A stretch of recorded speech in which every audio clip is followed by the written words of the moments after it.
دیکھیے آپ کے سامنے الملفوظ کتاب ہے جس میں احمد رضا کی ساری تعلیمات محفوظ ہے، بہت ساری تعلیمات محفوظ ہے۔ ان میں سے ایک واقعہ میں بتاتا ہوں آپ کو۔ وہ لکھتے ہیں کہ ایک پیر تھا، اس کا ایک مرید تھا جس کی 2 بیویاں تھیں، مرید کی 2 بیویاں تھیں۔ تو ایک بار وہ پیر کہتا ہے کہ تم نے ایک بیوی کے جاگتے ہوئے دوسرے بیوی سے ہم بستری کیوں کی؟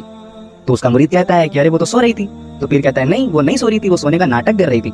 پھر وہ مرید پوچھتا ہے کہ شیخ آپ کو کیسے پتہ چلا، مطلب میرے پیر آپ کو کیسے پتہ چلا، آپ کو کیسے علم ہوا؟ تو وہ کہتے ہیں کہ تمہارے اس کمرے میں ایک دوسرا بیڈ تھا؟ تو وہ کہتا ہے ہاں بالکل تھا۔ وہ کہتا ہے کہ میں اسی میں لیٹا ہوا تھا۔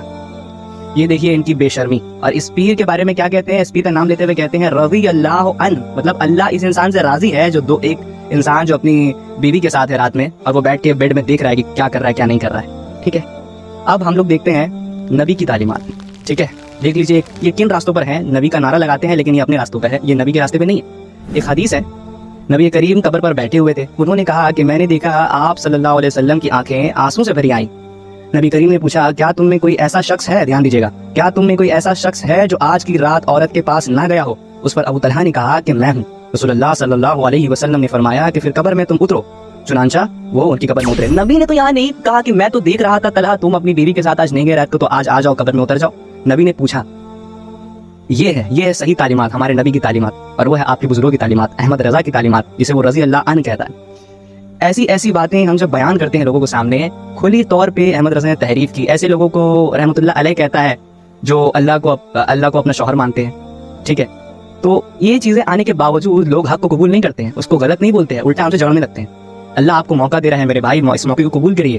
آج بھی اگر آپ کے سامنے یہ ویڈیو آئی ہے تو اس کو قبول کریے، اللہ کی طرف سے اسے نشانی سمجھیے، کہیں ایسا نہ ہو کہ اللہ کا عذاب آ جائے آپ کی طرف۔ اللہ تعالیٰ فرماتا ہے قرآن میں کہ آپ ان کے معاملات میں خدا کی نازل کردہ وحی کے مطابق ہی حکم کیا کیجیے، مطلب کہ اپنی خواہشات کے حساب سے وہ چلنا چاہ رہے تھے نا، کہ ان کی خواہشوں کی تابعداری نہ کیجیے، اور ان سے ہوشیار رہیے کہ کہیں یہ آپ کو اللہ تعالیٰ کے اتارے ہوئے کسی حکم سے ادھر ادھر نہ کر دیں۔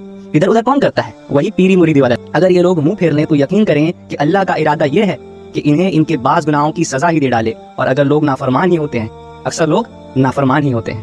ٹھیک ہے، اور ایک جگہ اللہ فرماتا ہے اور ان میں بعض ایسے ہیں کہ آپ کی طرف کان لگاتے ہیں اور ہم نے ان کے دلوں پر پردہ ڈال رکھا ہے کہ وہ اس کو سمجھیں، اور ان کے کانوں میں ڈانٹ دے رکھی ہے، اور اگر وہ لوگ تمام دلائل کو دیکھ لیں، جیسے عام لوگ دیکھ لیتے ہیں، تمام دلائل کو دیکھ لیں تو بھی ان پر ایمان نہ لائے، یہاں تک کہ جب وہ لوگ آپ کے پاس آئے تو آپ سے خواہ مخواہ جھگڑتے ہیں۔ یہ لوگ جو کافر ہیں یوں کہتے ہیں کہ یہ تو کچھ بھی نہیں، صرف بے سند باتیں ہیں جو پہلوں سے چلی آ رہی ہیں۔ آپ ان آیاتوں کے ذریعے اپنے آپ کو ناپیں، کہیں ہمارے ہی بارے میں تو یہ بات نہیں ہو رہی ہے۔ ہمیں اپنے ایمان کی فکر کرنی چاہیے جب اپنے کھلے ہوئے کفر کو دیکھ کر بھی ان کے لیے جھگڑنا شروع کر دیتے ہیں، ان کو چھوڑنا نہیں چاہتے۔